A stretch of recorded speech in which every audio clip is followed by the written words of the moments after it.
Signor. Hello.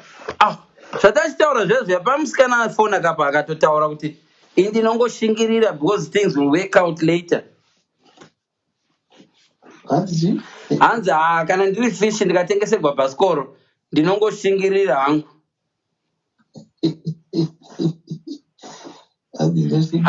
Hanzi things will work out. Hanzi ndikarumwa nembwa ndauya kumba kwenyu ndodzoka futi mangwana just in case kunowanikwa mumwe munhu anoidzinga kana iwe ndiruma. Ndikamuudza kuti imbwa inokuruma ru10 uchingodzoka uchingoti yakujaira ichingokuruma ru10. Zvikanzi ndongoshingirira. It's compromise. Hatoshandisa vari kuti compromise nasacrifice. Saka imbodzidzisai vanhu signor. Sarai muchiudza vanhu nyaya apa dzidzisai vanhu. Tichindi tine nyaya hombe panapa.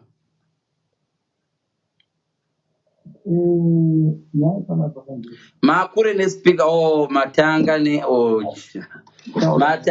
matanga aiwa ndipano muri kuloja here signor asi muri kuloja pamba pevanhu pakanzi musaita noise.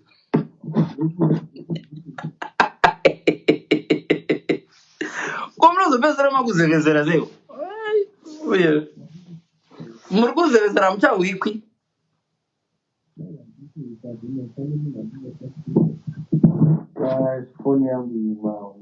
Mani ndoramboenda upstairs ndikakusiyai musingahwikwi ndowana vanhu vese vapera palive.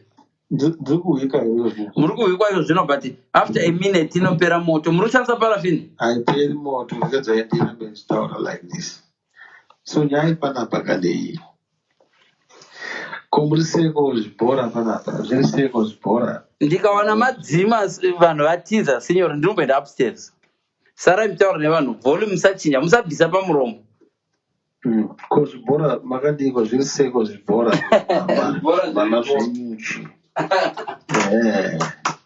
ana chera ana madhuyo ana mamoyo ana masizi vakuzara panapa. Anyway nyaya panapa kandishuwa imimi vanhu imimi madzimai imimi don't take it personal. Akubayira zano ndowako tinyengeiwo animonde wachikaranga changu tinyengeiwo kana tichiti tinyengeiwoka hatiri kuti ngoita itomujaka unoita wakazvidesitaira zvidesweke unohava muchitanzi cultured ndigoni asi cultured ndiani. The same way that we approach you is the same way you can apply. And I think you will agree with me.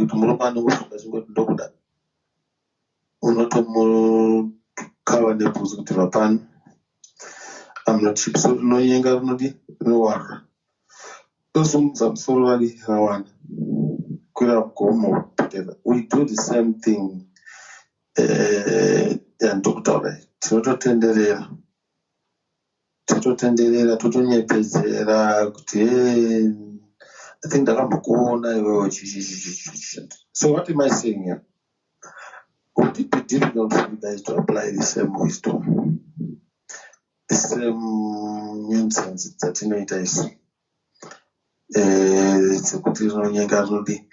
You can still do it without exposing yourself to rudashi utonyenga murume mukomana. Handiti mutozozviona kuti ndikunyengwa panapo munhu anenge akoeradza nemabasa ake. So why can't you guys do this? For the primary reason yekuti musangomerera